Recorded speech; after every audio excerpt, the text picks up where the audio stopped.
You're listening to the AFTERBUZZ TV network, now the largest new media platform on the web, and your #1 source for after-show entertainment. Very good, Keith Johnson.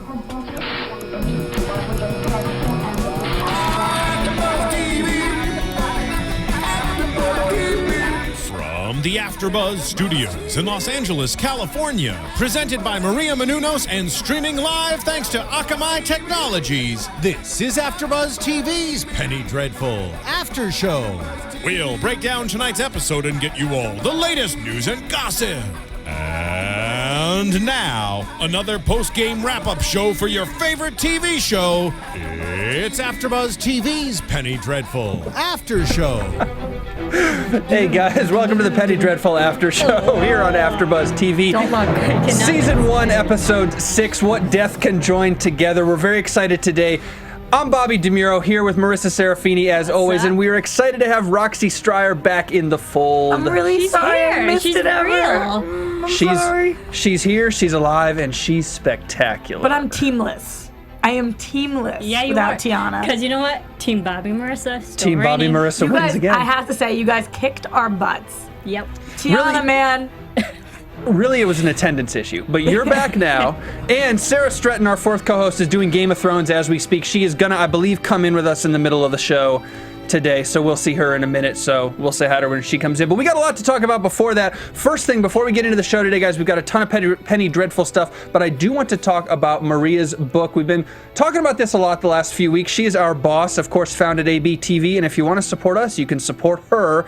Her new book, The Every Girl's Guide to Diet and Fitness, is in stores right now, came out on June 3rd. She has been in New York plugging that thing, and I always say it, but guys, the AFTERBUZZ TV pool party is like 4 weeks away. I know. So if you're looking to lose weight, get fit, whatever it is, look at her abs on this cover. If you're looking for that. It's crazy. Honestly, her abs make me want to kind of like first stop eating and second jump off of a bridge. But then I read her book and I'm like, no, I don't have to do either of those things. They have really good tips in there. And just a shout out to our engineer, Stephen Lemieux, for taking some of the pictures in that book. They were really amazing and he did an incredible job. Quite a photographer from what I understand. And I will say, Marisa, I'm sorry you had to watch that whole Penny Dreadful starting. I'm If you still guys alive. if you guys watch Penny Dreadful, you see the opening credits with the spiders and stuff like that. Marissa's been struggling through this while we're talking. I'm proud of you. I'm proud of you. You did okay. Just don't still here. make sure there's no spiders in the studio. Okay, That would guys. be cool. Let's get into it today on What Death Can Join Together. We have a lot to talk about because there are a lot of storylines today, very different from last week's episode, which was all Vanessa all the time. That was not the case today, although she will factor in, and we will get to her in a minute. But let's start with one of the simpler storylines, though it was shocking, is this whole Caliban, Victor Frankenstein, Van Helsing trio. And let's start with Caliban because we've seen a lot of him in some episodes and very little of him in other episodes. And we learn a little bit about him today before what happens with Victor and Van Helsing. We learn about him and Maud, which I don't mean to be mean first off, but I could never fall in love with a girl named Maud. I'm just going to be honest. I think it's kind of cute. Back then, in that time, I'm sure a lot of women were named Maud. That's the problem. No, you know when you associate a name with a person, I know a girl named Maud who's like a 10, so I think Maud's a pretty sexy name. That's weird. I could only fall in love with girls named Roxy. I don't know what it is. I'll take it. Whatever it is, though, he is fallen in love with Maud. He wants to make her his wife. We will see if that comes to fruition down the road. We don't know that yet. But she says something, save it for predictions. She says something interesting to him when she goes down under into the pit of the theater and tells him the story about her brother Lucifer, who had the shipyard incident and looked away, much like Caliban, because he was self-conscious about his face, and it makes Caliban weep, which is good because we're humanizing him, we're making a sympathetic character. At this point, we love Caliban, correct? Yeah, and I liked how she told this story about her brother because it relates Caliban to another human being. Because he can't really relate himself to any people, like anyone, like no humanity whatsoever. And then to finally know that someone is kind of like him in a way, which really makes him more emotional, more attached. It's just unfortunate because obviously Maud is showing him kindness. And that is something that human beings should be able to show to one another without there being a sexual implication there. There was nothing that she did to me that came across as flirtation, and she's going to be made to look like the bad guy in the situation because of what she then does with her boyfriend, you know? So I feel bad. I do feel bad, but it was harmless what she was saying, and she was trying to make him feel better, which is it was unfortunate the way it played out. She was friend-zoning him is what you're saying. No, she wasn't even friend-zoning him. She was just noticing that he was looking away, and she was trying to help him. She wasn't any-zoning him. She was just speaking to him, which doesn't happen often. You know, people don't. No one really speaks to him. And she says, "You know my name. We work together. We're family, right?" You know. Yeah. I don't think she was trying to put him in any zone. I just think she was trying to show kindness. And that kindness gets repaid to her, nothing that he's done to her, at least so far, but witnessing her. Although, I will say this, he did do something to her. Not only did he give her the book, give her the Lucifer thing, the storyline to get her up to speed, which is very sweet, he's creepily staring at her from behind the wall, which is a violation, let's be honest. Does he know that, though? I really think he does. But I really actually, think he does.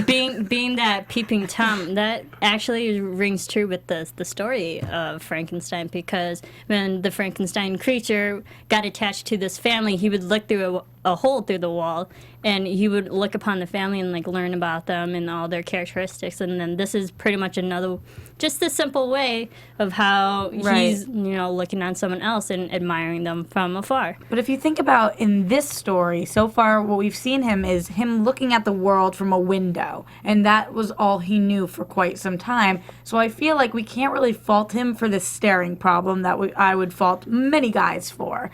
I'm not looking at him thinking he's doing this maliciously or inappropriately. I just think it's kind of what he knows. It's how he views the world, and like how he gets attached to people and like fall in love with them. He loves from a distance because he doesn't think he can love people up front. Right. So, but you guys weren't creeped out by the voyeuristic watching them make out idea? As an audience member, of course it's creepy to watch one man watching another woman and man make out. That's a weird thing. But as somebody who is looking at this character for who he is, no, I wasn't thinking, oh, he's so creepy right now. I was thinking, wow, this is really damn sad.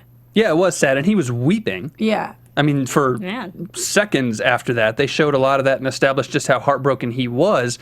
And he's so heartbroken, he then goes and, spoiler alert, kills Van Helsing. Yeah. Who saw that coming?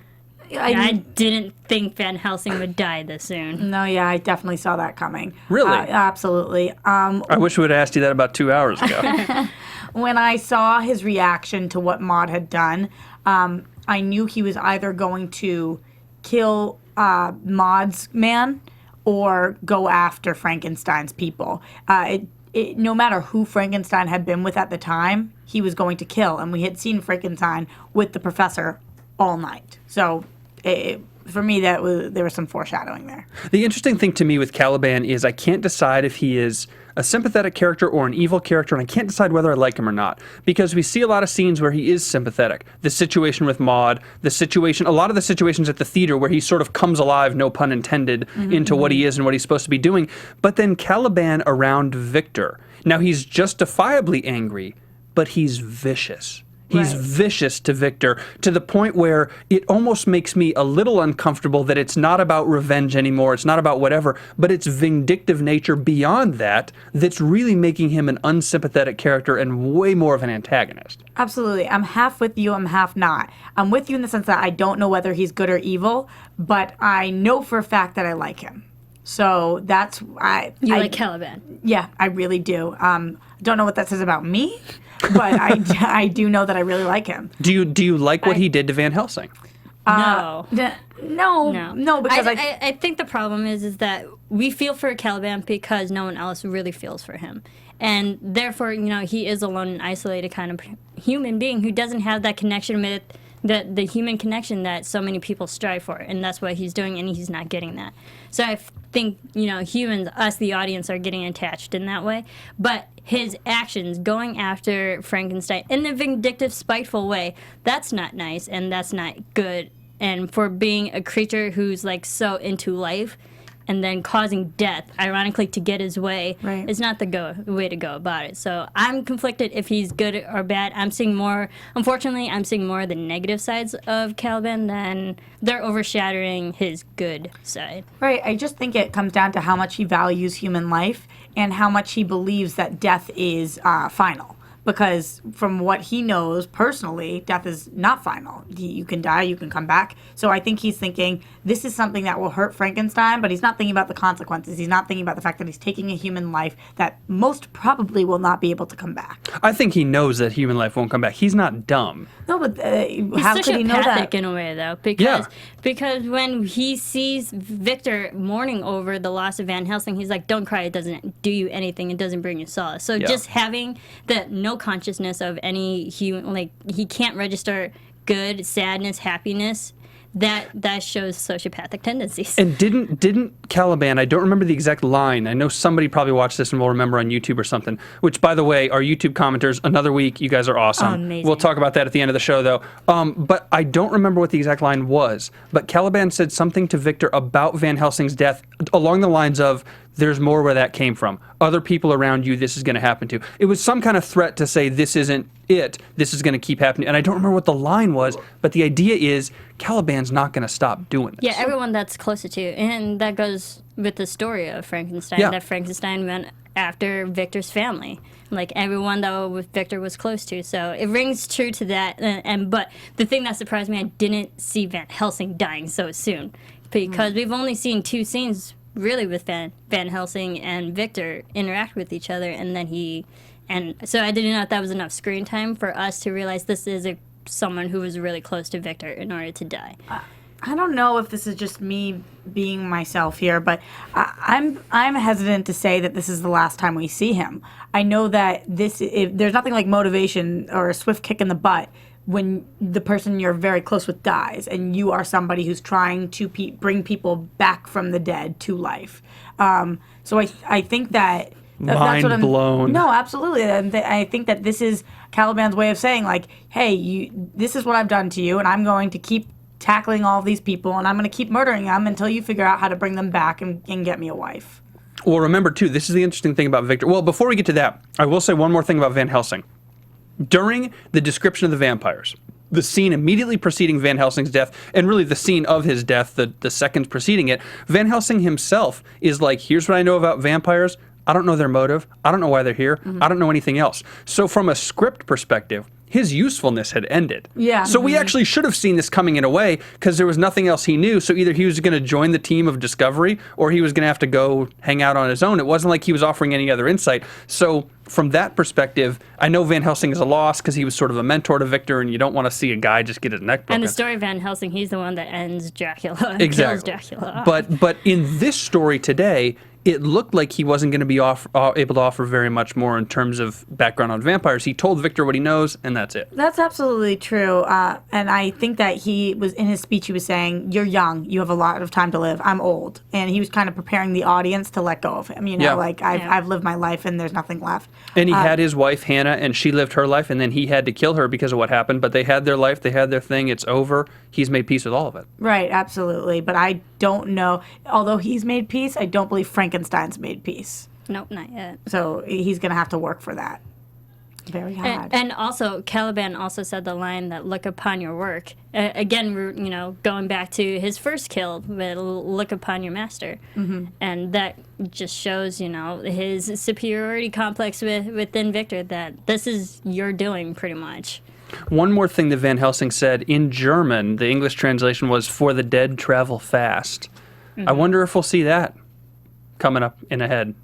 Like The Flash? I don't know. One other thing about Victor, Bad jokes by Roxy. before we're so glad to have you back. I can't even describe it. I mean, we Team Bobby Marisa won, but we're excited to have you By back. far. I can't even dispute that right now. I mean, I'm sorry. Sorry, T. All right, so one more thing about Victor before we move on to Ethan and Brona, which was interesting in its own right. Caliban is forcing Victor pretty much with his will to find Caliban a mate, to find him a woman, a wife, whatever you want to call it. Victor's been thinking about it himself anyways, because he's sketching and doing whatever in his book, and he looks up and sees those girls, those dancers. They were too young, man. They were slightly creepy. They were too young. That's I think part of that had to do with the human body and how it moves and For how, sure. So that is like, okay, to look at them for that is inspiration, fine, but don't let your head go too far there, Frankenstein, because I like you right now, and I won't like you so much if you're murdering a little girls. Yeah, and sicking them on Caliban. I respect the time period that people were getting married maybe at 15, 16 years old. Those girls were like 12 and 13. Yeah. That's a little too far. Absolutely. And I think that's the purpose of it, to show us that Victor is thinking outside of his head on this because he's so desperate and so scared. And it's like any girl. He's like, who can I overpower? Who can I get? You know, and those girls like that, he can overpower and get, and that's something he could potentially do. And it's supposed to be creepy because he's at the end of the rope and he doesn't know what else to do. Desperation. Yeah, he scares me. Victor's eyes and the way he looks I now. love his eyes, though. No, I'm not saying they're not beautiful, but they're scary. Everything about his face, even the entire episode tonight, loose cannon. Oh, for sure. Well, the great thing about Victor, he's a very mysterious kind of person because you never know what he's thinking. Because he's very smart, and every time you see him, you think he's thinking something else, but it's really something else. But that shows like just how mysterious and enigmatic a person is, and his life. Like, you don't know what he's gonna do, what he has planned.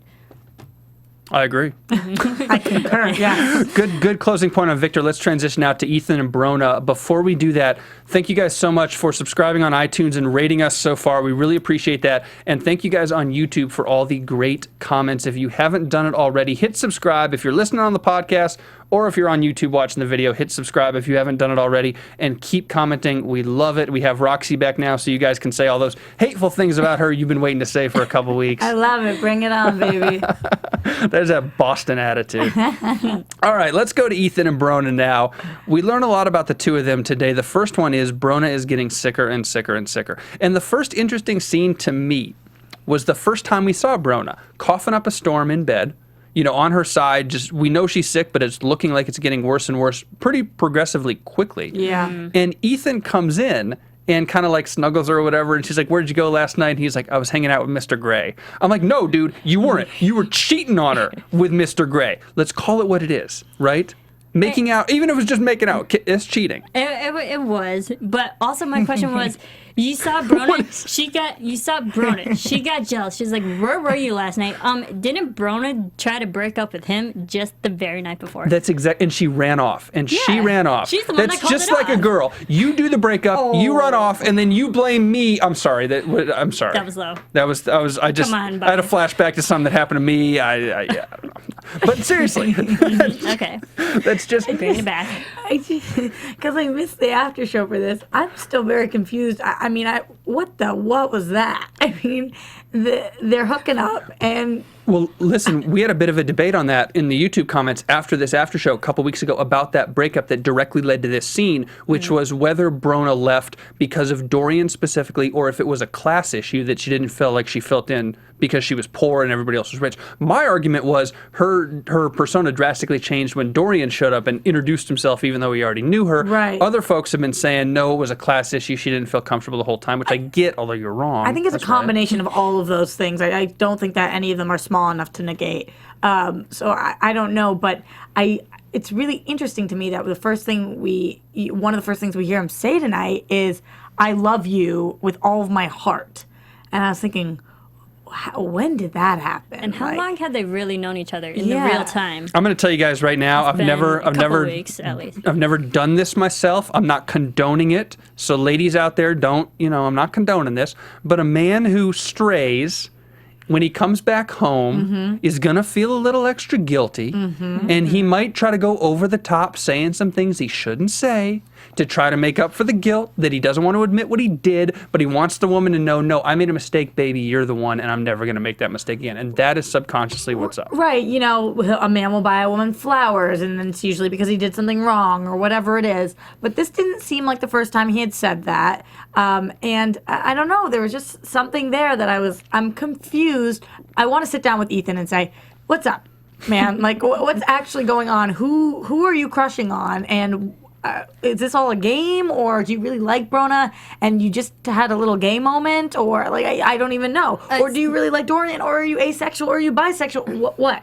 No, see, the thing is, when he first said "I love you" to Brona, I questioned it honestly because it was just like what Bobby said. he just cheated on her and then kind of felt bad and said the I love you. And then, but we see throughout the rest of the episode when he's talking about Brona to the other guys, he was really adamant, like, no, I really do love this woman. And then that's when I started kind of believing maybe he is being truthful and he really does care about this woman. Absolutely. I think it's confusing, and like I want to get Ethan in studio, like in character. Not Josh Hartnett. You just want to get Ethan, so I can seriously be like, all right, give us the DL, you know? Like, if Ethan in character comes to studio, he's bringing guns. And listen, he don't miss, okay? Yeah. If he takes that gun out, everything's a direct shot. Damn so watch straight. out. Be careful what you wish for. I know. Shot Okay, through good the point.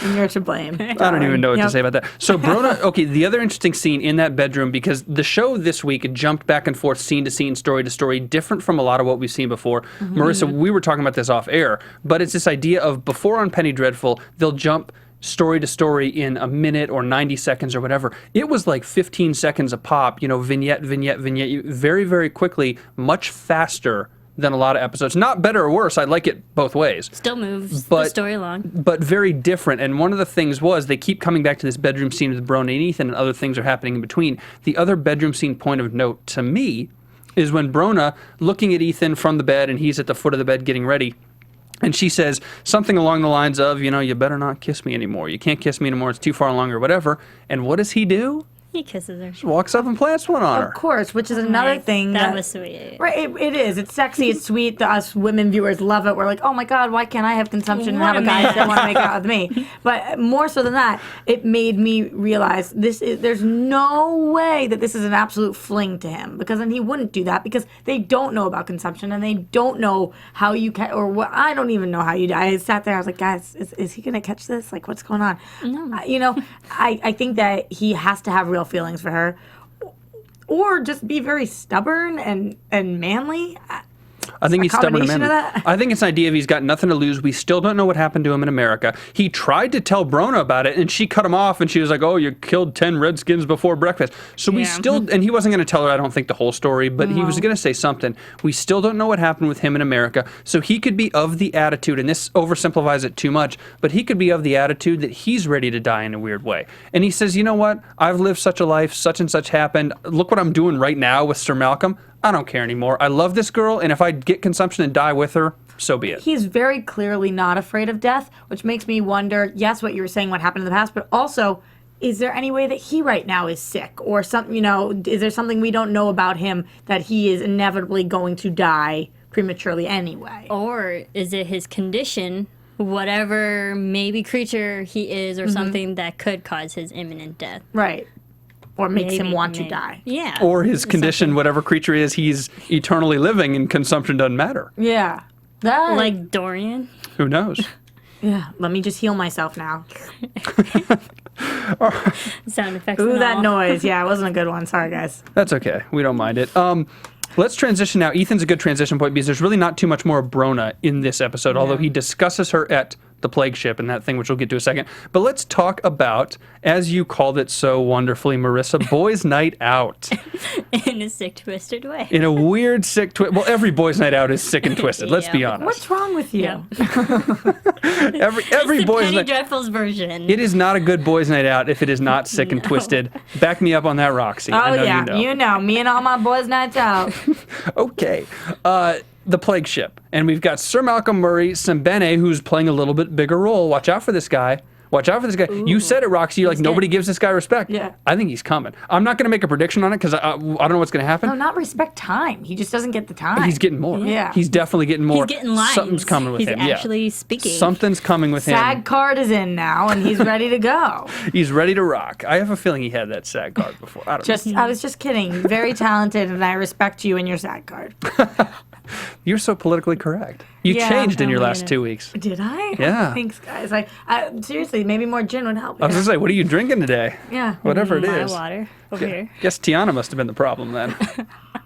You said it, not me. Oh, boy. Just kidding. Okay. Team Roxy T. Let's go. Whew, all right, let's keep moving on before I really put my foot in my mouth and Tiana comes in the studio and like beats me up tomorrow or something, which she could do, by the way. let's talk about Don't that mess. plague ship. So we learn about the plague ship, and really it's connected to the story with Sir Malcolm and Vanessa trying to find Mina. And the initial scene we see where the demon had broken into Vanessa's room and Vanessa hadn't realized it. We'll talk about Vanessa in a second, but the plague ship is the key here because this today was the fight scene with the guns, with all the women, with all the possessed, devil women or whatever it was. This scene reminded me of the seance scene in where you're kind of like, this is awesome and different and really fast and really not what Penny Dreadful does. And most of the things that they do are a little slower and a little more measured. And this is just insane. And I loved it. I don't know about you guys. That's what I really like about the show is that they're not afraid to change it, like you guys are talking about, those 15 seconds vignette, whatever. Week to week, it's very different, and they don't stick to a formula.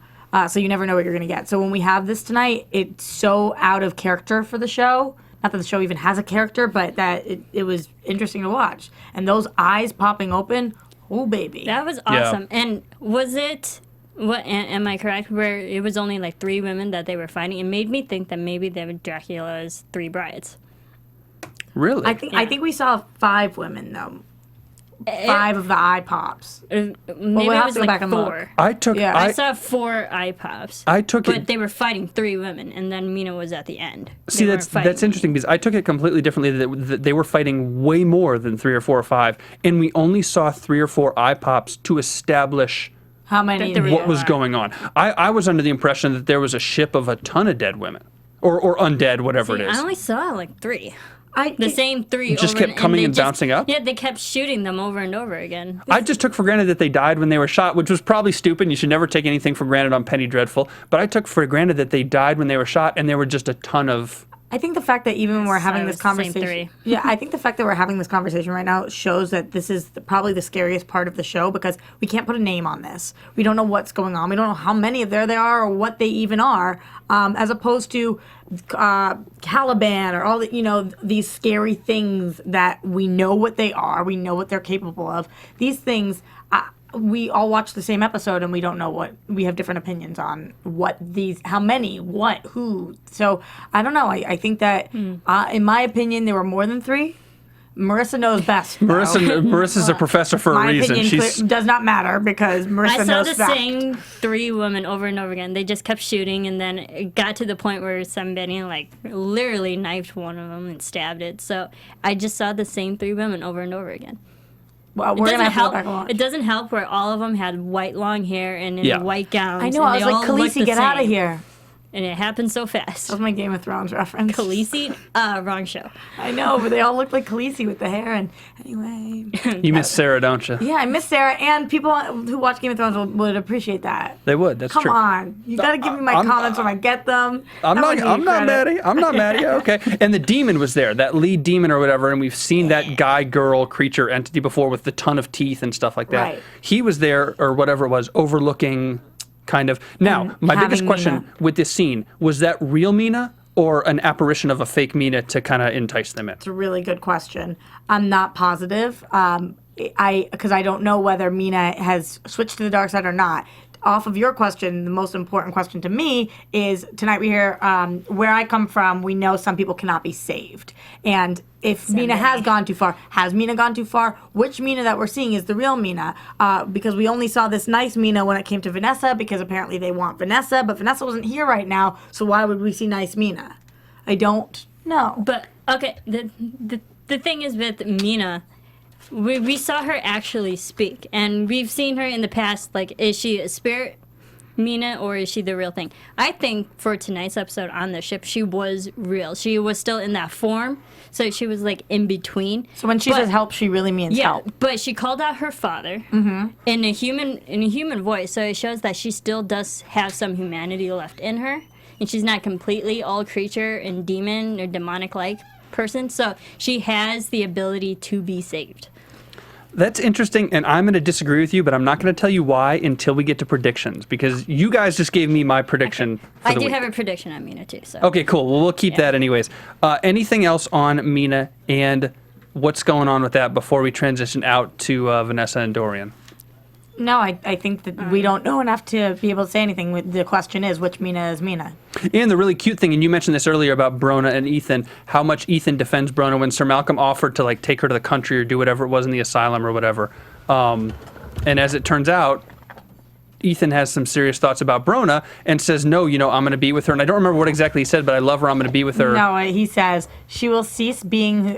He says she will cease being who she is, and he says then I'll love who she becomes. And that was wow. Yeah, like I mean, all the feels. Yeah, romantic. Yeah, that did it for I mean, us. can Marissa and I any were- guy say that about me? That'd be nice. I'm going to chime in right there and be like, no, that's a very bad thing to think about people. Ladies and gentlemen, welcome Sara Stretton in fresh from Game of Thrones. Could you have just come 2 minutes earlier? I just made a Khaleesi reference and nobody got it. I would have gotten it. These undead women, the women that eyes pop open with the blonde long hair, they all look like Khaleesi's. They do have, it's the evil Khaleesi. Yeah. That's scary. Roxy, stop trying to make Khaleesi happen. It's not going to happen. You know what? It's not so fast. I will let it happen. This is not Game of Thrones. I will let it happen. All the time. Okay, let's move on. Sarah, you got here at the perfect time. We're on our last topic. I'm glad. I was just like, love listening to you guys. I'll chime It's in cool. when I can. We're happy to have you. It'll be all normal next week, I think, now the Game of Thrones is done. Unless I'm weeping and And you my- survived. Don't say a word. Yeah, don't spoiler alert it for anybody at home. They might get mad. And they can't even tweet you about it with their complaints, can they? No, I'm immune from all of the. Hashtag Sara Stretton got a Twitter. Get a Twitter, Sara Stretton. All right, let's move on to Vanessa and Dorian, our last topic, maybe the most significant one for a lot of different reasons.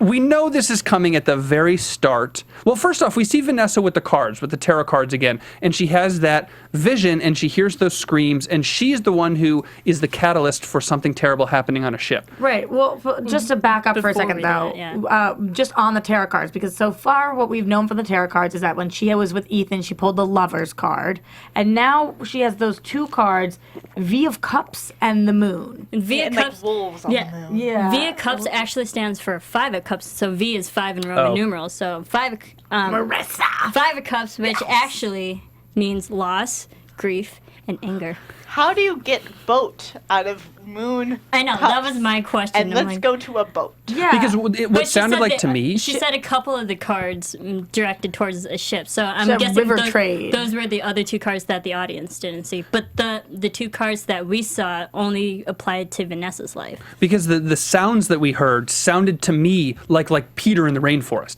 It sounded like animals eating somebody, and that was my first reaction, It was but it's growling. not. It was Yeah. growling. And if you think about the moon and a werewolf well, growling. Yeah. I mean, you were pointing at me, Bobby. You were pointing at the TV, and you were like, and I was Yes, like, what? because I What? thought it was Peter. Yeah. I thought it was going to be about Peter, and it turns out, no, that's actually false. It wasn't about Peter, so I'm sorry. Isn't that a thing? Peter and the Wolves? Peter and the Wolf.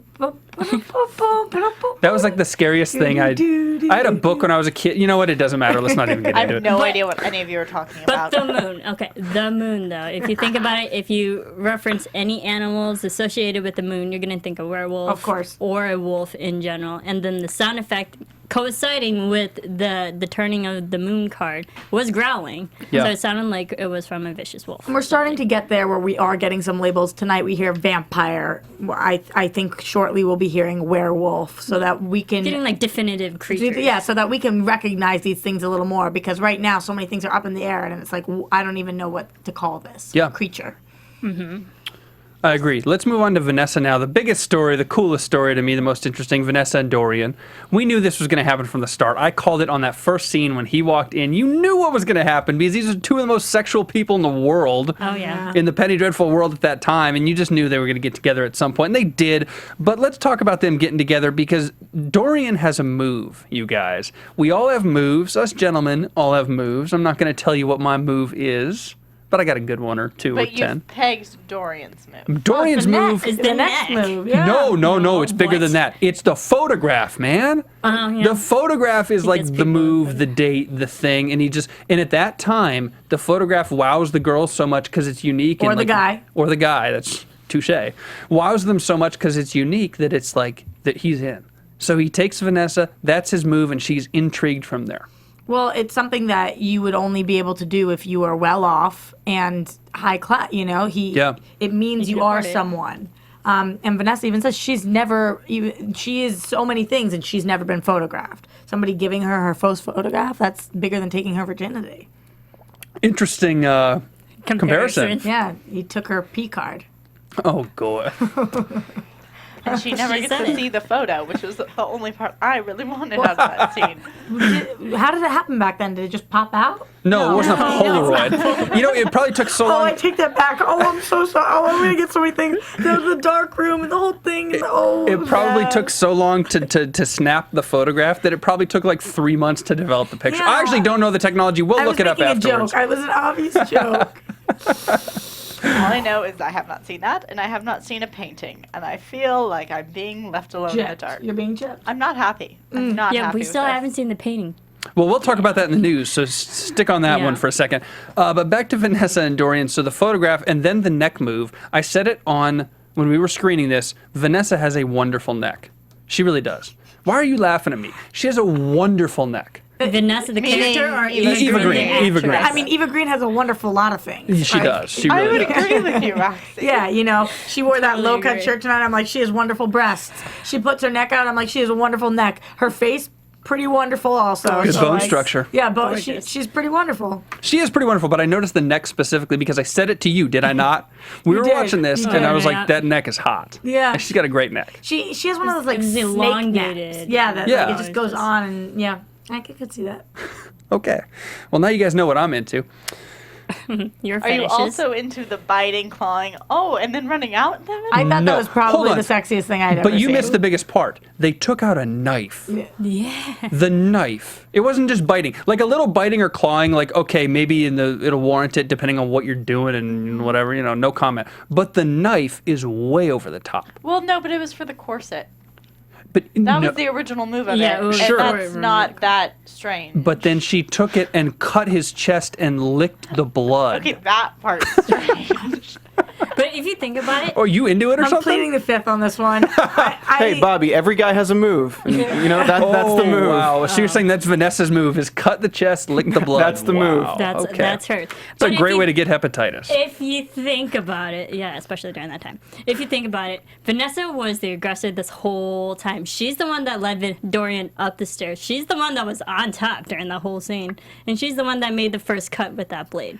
Okay. So that was really all of her doing. And really every cut with the blade, yeah, right? that was really all of Vanessa's doing. That being said, I understand that symbolically she was on top throughout this entire thing. However, the way she interacts with him is differently than she interacts with anybody else in the sense that she almost is a little more step back and reserve. She just isn't as confident, it seems to me, with him, like when he's coming on to her, and she's just a little shyer and different. So I don't know. When we see her in the middle of the street have sex with that random guy and she literally pounces on him and is very much so on top, that was incredibly different than her on top in this scene. By the way, her on top in this scene, sorry to get a little graphic here, but he was doing most of the thrusting. She was on top, but I felt like he was still doing he was having sex with her. I didn't feel like she was completely having sex with him. So I don't know. I feel like he has that way of making people feel like they're on top, but really he's always on top. But then there's also the point of it was steps in the right direction where he was taking off her clothes, but he didn't take off all of her clothes. Right. So it's like Which made I me think there sad, was a- actually. I wish he had. I think it's a little bit of a I mean, power we saw struggle, all of and she Vanessa last holds week. she has the upper hand.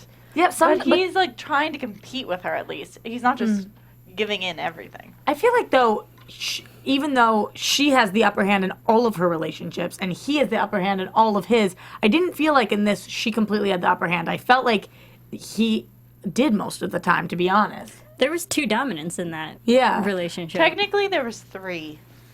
That's a good point. Let's Yeah, talk about true. that. Because she has is that little true. vision or whatever. And Roxy, I've got to ask you a question because when she's on top, she goes into this real, they almost freeze frame it. They really cut down. She's very slow. She has her neck back and she kind of freezes in a way. And the demon, the master, starts Yeah. talking to her. You said, interesting choice. And you yeah. didn't sound too happy about it. Honestly, it was not as visually pleasing as I thought they could have Are you made talking it. about the layered images Yes, of the her la- face with exactly. different expressions? Exactly. That's exactly what I'm talking about. I know that she does, when she's about to have her moments, she does that neck thing. That's enough for me. I didn't need to see, I felt like they were making, and I don't feel this way about the show most of the time, but I felt like they weren't giving the audience enough credit that we would have picked up what was going on. That they made it so over the top, let's slow this down for you guys so you don't miss it. I didn't need them to slow it down for I us. completely agree. It as pretty as she is, and as when they make her distorted, they make her look distorted. It just wasn't fun to watch. Yeah, I like agree. how they layered her face, how it did the levels, her expression. I didn't need any of that, and I agree. I just think that, and it took a while. It was like a very extended moment. It took almost a minute, and it made me wonder, because this episode was so short, were they trying to extend the episode with some of these moments? Was there something that they were trying to do here? Because it wasn't like the show to add something that I didn't love. I think it was also, yes, visually maybe it wasn't aesthetically pleasing, but storytelling wise, it shows that whenever Vanessa's at the height of something, height of sexual pleasure, height of happiness, height of anger, then she gets affected by whatever is inside of her. It's literally the climax moment, so to speak, that's when she gets interfered by this creature inside of her. Absolutely, and that is conceptually sound. That's what I got from it. It's conceptually sound, and I agree that when she is at her peak, her climax, whatever, that's when this comes on. That I didn't have a problem with. It was the way they showed that I had a problem. Yeah, I get that. Oh, that's fair. I get that too. But she ends up running out of sex. Dorian looks predictably disappointed. Can you run out of sex? Well, she was like waddling out, whatever you want to say. Can you run out of sex? Sorry, She's Roxy. sorry. Keep it PG. Yep, Keep it a Roxy's little definitely PG. back. Roxy's back Yeah. in full force. And there's that chin. I don't know, Roxy. Can you run out of sex? Why don't we ask you? Plead the fifth again. Okay, you'll take That's your how many knife. knives you have, yeah. Yeah, so you take your knife with you. She waddles out of sex. She whatever. And Dorian looks predictably disappointed, but she has to get out of he there. looks And Like confused. surprised. Yeah. I would be too if I was having sex with somebody. It seemed like I was doing a good job. It seemed like you were having a good time, and then you run out. You do some weird neck thing, and you run out. It's a little off-putting. Yeah, I would say a little off-putting because Dorian obviously never heard the voice. I think it's safe to assume that the voices only exist in Vanessa's head, Right. so nobody else can understand what's going on. And she runs out of him and eventually comes back to Sir Malcolm. Right. So I just want to talk about what that voice said, though. Hello, my child. I've been waiting. What games we will have now? Yeah. It's the creepiest thing that you could hear in your head. If I were poor Vanessa, I mean, she probably just wants to curl up in a little ball and cry. It's got to be the same voice that when she was reaching out to God in the previous episodes that we see somebody else answers. This is that voice. Mm-hmm. Where has it been? What has it been waiting for? Why is this the moment that it's come back? And what games do we have in store? Games. That's prediction time, but we'll wait for that. Yeah. But last scene, we do need to talk about one final thing, put a cap on this thing before we get into news and predictions, all that good Wait, stuff. what about did we mention Dorian's healing? Well, what about that in front of the picture? Because his healing did come up when he looks at his portrait, which we never see, and that's also something in news we'll talk about. What do you think about the healing? Now, Professor Serafini, you tell us about the picture of Dorian Gray, the book. Well, the story is that anything physically or happens to Dorian in real life gets transferred to the portrait. So he essentially can keep on living and have nothing affect him physically or mentally, because it also affects his brain too. So it gets transferred to the portrait. So visually seeing all the cuts literally disappear, and now knowing it's going to the portrait that we don't see, we can just assume that it's getting transferred. But it's also an interesting connection because they made him, I don't know if it's going to be a binding thing or if it's going to carry over, but his attachment to this portrait, why he keeps it so safe, and why the moment he is in front of it, that's when the healing begins.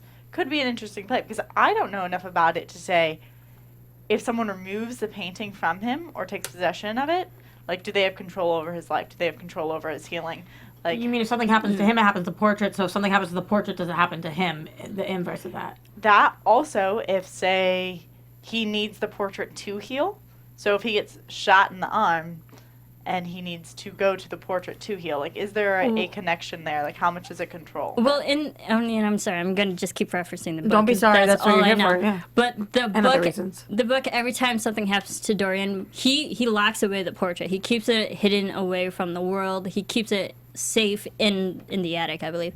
And then every time when the reader is saying this, he's already in front of the portrait, and then Dorian can visually see what's happening and what's being transferred to the portrait. So I think they're just going off of that for the audience, that this is happening right now. Because every time he stood in front of the portrait, he saw it himself. If this is the case, which I believe it is, then I am a little confused on why we haven't seen the portrait and why we don't see the portrait originally, and then why don't we see the wounds getting transferred. That would be, that I guess for mystery purposes, but that as an audience member would be something that I could grasp a little more, because unless you have read this, you know that he's standing in front of a portrait of himself and that he is healing, so you can jump as far enough to think that it's going to the portrait or something like that. So I would like to see that's visually pleasing to me. That's something that I can see, I can acknowledge, and I would appreciate. So I think we will see it, just haven't yet. Yeah, I agree. I think we're going to see it hopefully pretty soon. We only got 2 more episodes this season. Well, yeah, and if you're thinking about it, maybe another reason why we haven't seen the portrait, because the portrait really doesn't play any part in any of the storylines that are going on. Or maybe it does, and we just don't know it. Yeah. But right now, it's a very standalone object that only refers to Dorian Gray's character and not the rest of the ongoing stories. So what about this very last scene with Ethan and Sir Malcolm talking about trust, and trust in Vanessa, and then Vanessa coming home to Sir Malcolm? Ethan says to Sir Malcolm something along the lines of, you have to trust Vanessa. You've got to learn to trust her and need her and whatever. And Sir Malcolm then turns and goes to confess to Vanessa, who is not of sound mind by the end of this thing and is lifted up off the ground because she's possessed in some way. So he's not going to be doing any confessing right now. But my question is, what's the confession? Yeah, he says he hasn't been honest. So I don't think he's been honest with the audience yet. I don't think it's something we know. So it's something from his backstory that we just couldn't possibly know. I believe so. Or we couldn't. I think there's a lot. I don't think this was just going to be like, oh, by the way, there's one. He did say, like, there's a thing. But he has to fill her in on everything that happened this night. And if you look back, I mean, where you place blame in this show is very difficult and very interesting, because there's so many chunks of time we don't know about. Mm-hmm. Like, I still don't understand how him and Vanessa have reached the relationship they have. Right. But on top of that, I think that, in a way, if he had been honest with her from the beginning of this episode, she wouldn't necessarily be in the position where she's being lifted off the ground and levitated, because she wouldn't have gone on the date. Like, if he had kept Why wouldn't she have gone on the date? Because she would have known where he was going? Yeah, also, he was the one who enabled her and Dorian Gray's day. Yeah. And he pushed her away. It was like, oh, go be distracted. And so lied I can go do and all lied to this. her about having to work the books when she left, and he immediately went out with Sembene. Right. Yeah. And if he had been honest with her, she wouldn't have been there, and she wouldn't have been revisited by her friend. And she would have gone on the plague ship, because Ethan asked where she was several times when the plague ship thing happened, and she wasn't there. Right. So Ethan could tell that something was up with Vanessa and... That's why when I was talking about how we saw that Mina, even though Vanessa wasn't there, there's got to be a reason she wasn't there, and I think it was to show us that Mina is being shown to other people other than Vanessa. Yeah. Okay. I think on top of that, it's to say that they obviously need Vanessa to get through to it, and that creature's not willing to kill them until everyone's together. Yeah. Or not willing to even address them until then. Yeah, you have to get everyone. Gotta get the whole gang. But it was also to prove that Mina is still alive in some shape or form. Yeah. Did anyone... Oh, I'm going to have to re-listen to your guys' podcast. No, go ahead. Because I couldn't see her face. I was trying so hard to, like, see her eyes and see her teeth, and I was just like, too many flames in the way. Yeah.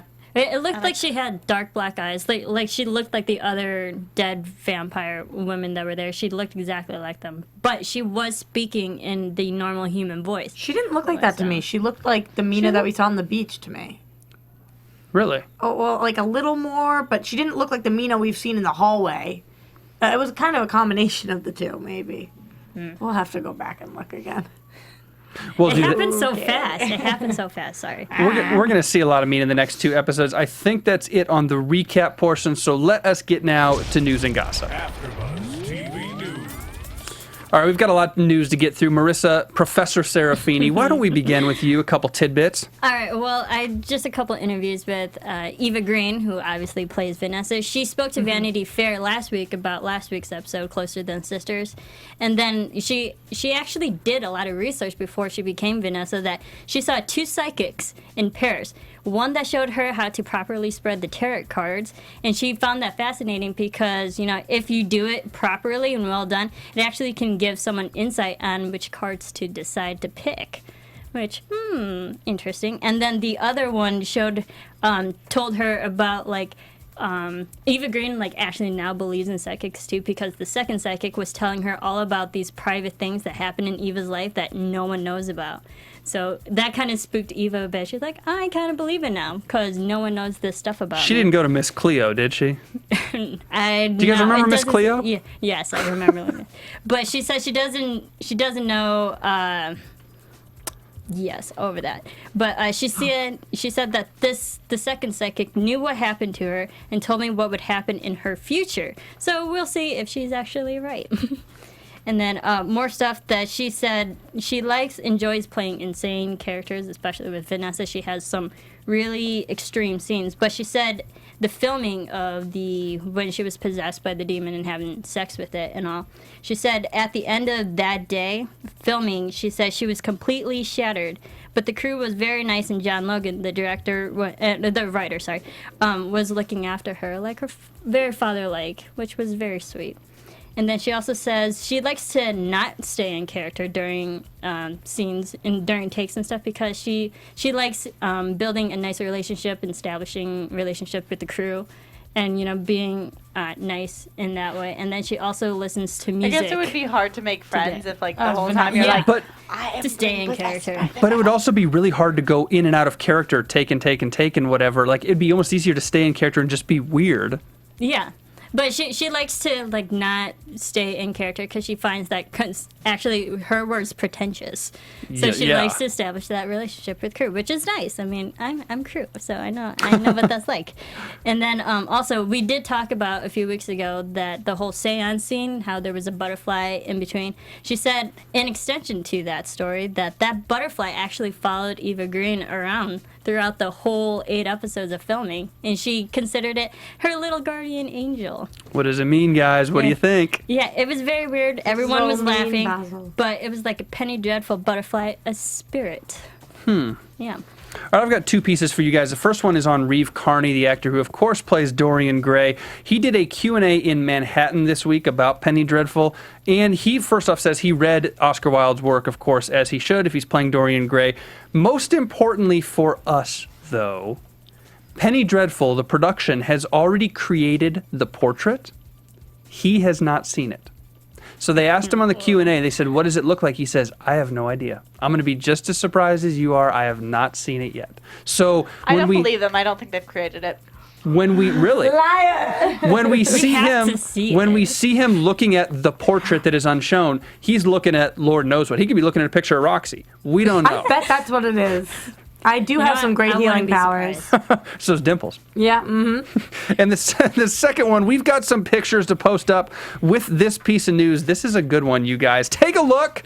It's Billie Piper, the actress who plays Brona Croft, on Thursday night at London's Groucho Club. Billie Piper was leaving the club. On the way out, she kissed a homeless guy. He went in to talk to her. I guess they had a little conversation. He goes in for the kiss, and she does the turn that all the girls do to guys like me, where you're going for the lips, and she turns, and you just got to kiss the cheek. So she kissed him on the cheek. You can see he's got a beard. He's got military fatigues on. This is in London, so Lord knows what's going on. I don't know if she's drunk or what. You sure he's homeless? He's wearing that type of It was clothing. hey, Maybe it was he's not. reported. It was reported to me that he was homeless. Okay. So I don't know. Get it, girl. Biggest question. Now maybe we know why you got consumption. Oh. Too soon? Low Dude, blow. that Too was- soon? That was bad. Okay, maybe it's I too think it soon. was okay.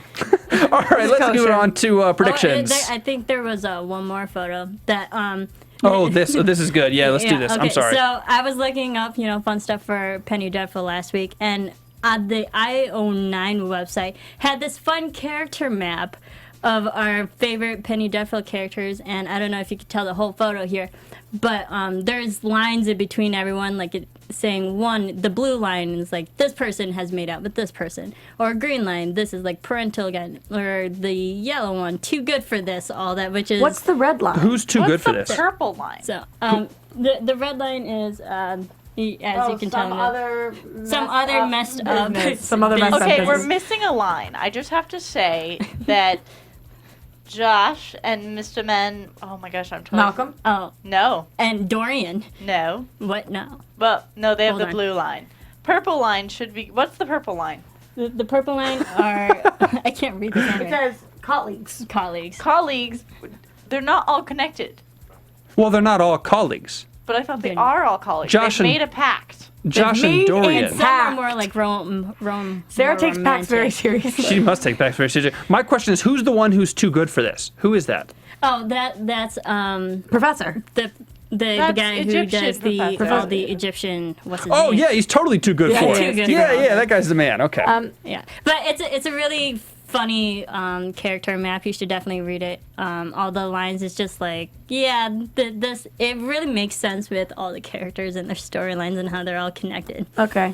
That's I awesome. believe it. Yeah. Also, I don't know if this is just because I noticed it because I'm on IMDb Penny Dreadful all of the time. And originally, Reeve Carney was listed as, who plays Dorian Gray, was listed as 6 episodes, and he's way further down the line in the list of actors. And now he's been moved to the first actor, and it says 8 episodes, and we know we have our season 2. So I'm wondering if they didn't know how big of a role he was gonna, and now he's gonna, because everybody thinks he's I mean, he's so freaking talented. So I don't know what that means for him, but Worked himself into a bigger role, maybe. Yeah. absolutely. That happens a lot. It's just an assumption that I didn't read anything about it, but I just noticed that. So But maybe it's just he'll get credit for all the episodes, but only show up for some. yeah, You know, well, we already I mean, know a he lot of missed. actors do He that. already missed the 2 that he was going to miss, but so Yeah, but just, some people get credited for all of them. Even That's though what I'm they're not saying. in it. So he wasn't getting credit. Now he is, which makes me think that he'll have a big part in season 2.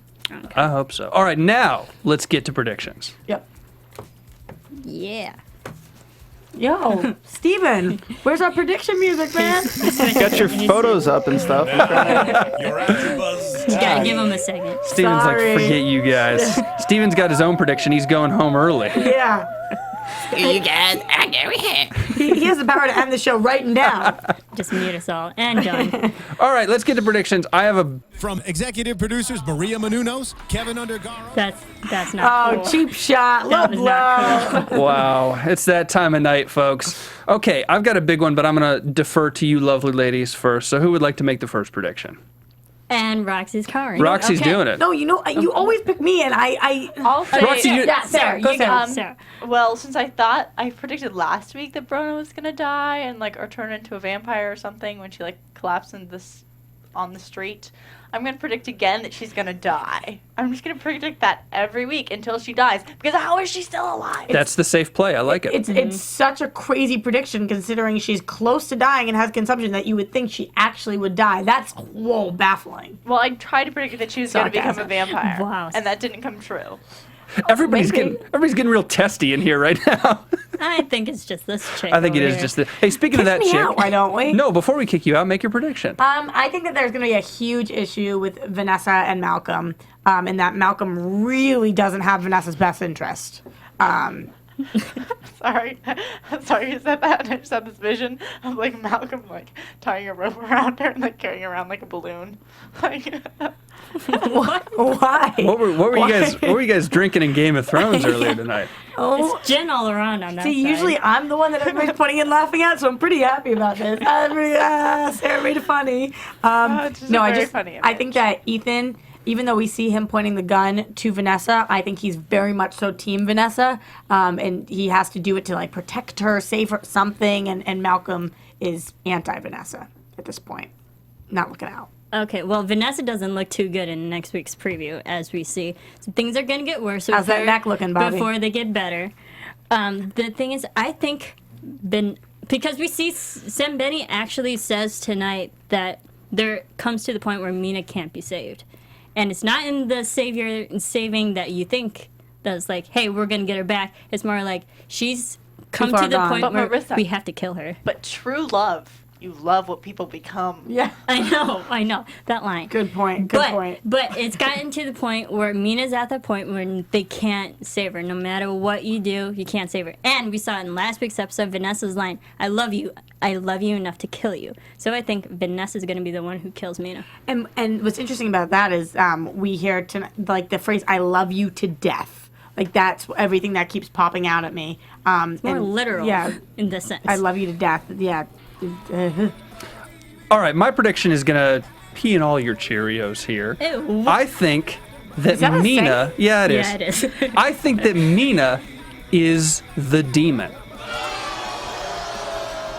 Exactly. I think, remember how Sembene says, what if your daughter cannot be saved? She can't be saved because not only has she already gone over to that dark side and is unredeemable, she is the catalyst, and she, seeking revenge, is trying to get Vanessa. But do you mean the Is she the demon is demon inhabiting inside her? him? Yeah. She is the demon, and she is manifesting nice Mina out to Vanessa and out to Sir Malcolm to keep enticing them to come looking for her, because if she can get them to a certain point, whatever it is, she's going to get them and Then bring how them is in she with going to birth the whole new dark world? And what does she want with them? I don't know, you guys. That's my There is the prediction. thing. but also Girl, They- no baby. Well, no, but they can get guys too. They can get No some kind baby. of. There's men too. They can get Ethan or somebody else. there's more stuff on that plague And your ship too, Bobby's because available. we did hear that line of that Egyptian disease that was going on. So there are Egyptian artifacts within that ship. I think they need to go explore a little bit more on that. Season 2, plague going to ship. Egypt. Na na na Oh, na and- na and na. She's also- Egyptian cotton. Also with the portrait of Dorian Gray, now that we know that there's a second season, I don't think they're going to show us the portrait this season. I think they're going to keep that storyline going and wait for season That's 2. because they haven't made it yet. 'Cause They don't have the budget Exactly. yet. All right, They guys. haven't made it. We're not going to see it till next season. I'm just kidding. That's it this week on the Penny Dreadful After Show here on AfterBuzz. I'm on Twitter at Bobby DeMuro. Marissa is on Twitter at Serafini TV. Roxy is at Roxy Striar, and Sarah does not have a Twitter. Hashtag Sarah Stretton, get a Twitter. That's awful. She is on Facebook though. She is on Facebook. You guys can stalk her. We'll see you next week. Thank you so much for joining us. Good night. From executive producers Maria Menounos, Kevin Undergaro, Phil Svitek, and the entire AfterBuzz TV staff, we would like to thank you for listening to the AfterBuzz TV network. To watch or listen to other after shows and post comments or questions, be sure to visit AfterBuzzTV.com. I'm Sir Richard Wentworth, and this has been a presentation of AfterBuzz TV. Buzz you later. The views expressed herein are those of the hosts only and do not necessarily reflect the views of AfterBuzz TV or its owners or principals. Thank you for watching AfterBuzz TV on YouTube. For more of your favorite after shows and interviews, subscribe to our channel here, and be sure to share your opinion on the episode in the comment section below here. We'd love to see what you guys are buzzing about. Thanks again. Buzz you later.